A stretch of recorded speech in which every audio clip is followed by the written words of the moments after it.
ఎవరి కొరకు ఎందుకొరకు సాగించు పోరాటము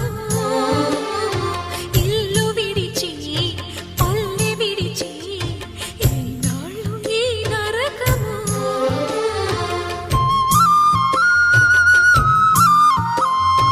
గుండెలో బాధలను దాచుకోవాలి నా పోరు బాటలో నీ తోడు కావాలి పల్లెనే ఇల్లుగా నువ్వు చూసుకోవాలి పంచాది నిర్మలకు చెల్లెవనిపించాలి.